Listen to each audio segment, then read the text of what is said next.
Bapak Ibu sekalian yang dirahmati Allah Subhanahu wa taala, maka inilah ya kebaikan-kebaikan yang harus kita kuatkan, bahwa sesungguhnya seseorang yang sudah melaksanakan sholat itulah bentuk hubungan kita dengan Allah Subhanahu wa taala, terkoneksinya kita dengan Allah, dialognya kita dengan Allah.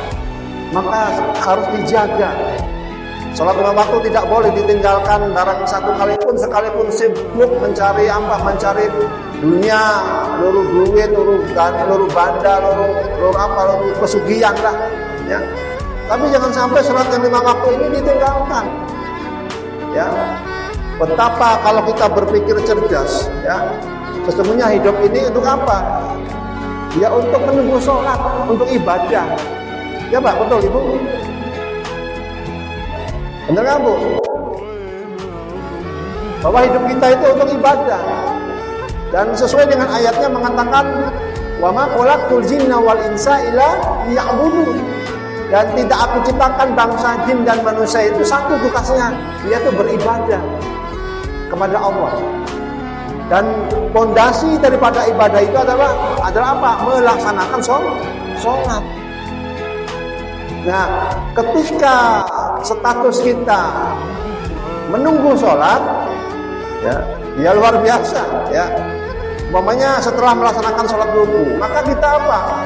Menunggu zuhur. Nah, sambil menunggu zuhur itu apa? Maka diberikanlah kesibukan-kesibukan, ya maisa, ya usaha, ya kerja, ya luru duit lah, ya. Tapi status kita itu apa? Sedang menunggu sholat. Maka walaupun misalnya lagi ngoceki ejoan, lagi tandur, lamun misalnya adan, ya mandek. Ya, lagi bodem ning empang, perumah adan ya mandek Bu, ya. Ya Pak. Lagi macul ning galang mandek. Hari ke rumah adan Bu. Supaya apa? Status kita itu menunggu sholat. Jadi ulah kabeh nunggu sholat itu diberi kesibukan. Ya kesibukannya itu dalam rangka menjemput rezeki, bukan mencari rezeki. Ya, kalau menjemput rezeki itu rezekinya sudah ada, tinggal kita ngambil saja. Ya logikanya gini, ya. Kalau saya punya istri, nah saya mau menjemput istri, nah istrinya kan sudah ada. Ya. Berarti tinggal apa? Tinggal dijemput saja, diambil saja istri kita gitu kan yang mau dijemput. Nah begitu pun rezeki. Ya sebenarnya rezeki itu sudah ada, kita tinggal ngambilnya saja, tinggal menjemputnya saja. Cuman perkara ya ada orang-orang yang tidak mau menjemput rezeki itu, dia mau mengambil rezeki itu, ya dengan alasan berbagai macam alasan, ya. Nah maka ketika sudah melaksanakan sholat zuhur, maka dari zuhur itu apa? Menunggu asar. Ya pula dua kesibukan mana ya? Apa sih ning laut ta, apa sih ning empang ta, apa sih ngomong anak ta, ya apa sih lain-lain nih. Kesibukan yang lain dalam rangka menunggu sholat asar. Dan setelah sholat asar dilaksanakan, maka menunggu sholat maghrib. Nah maghrib ke isya itu sebentar. Ya, sekin kula lagi nunggu sholat isya. Ya, jadi menunggu sholat isya sambil apa? Mendengarkan tausiah ceramah dalam rangka apa? Dalam rangka menghibur hati supaya hati kita tidak keras. Dalam rangka apa? Untuk mengilmui, mencari yang tidak tahu menjadi tahu, yang belum paham menjadi paham dalam sebuah majelis ilmu sambil menunggu waktu isya. Dan itu insya Allah tercatat sebagai amal soleh. Ya. Nah setelah isya maka beristirahat, ya. Ulang nunggu apa? Nunggu sholat subuh.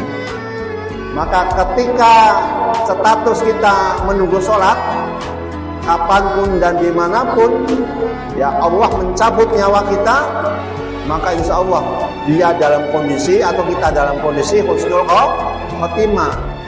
Apa? Dalam kondisi status kita dalam kondisi apa? Kita menunggu sholat. Ya.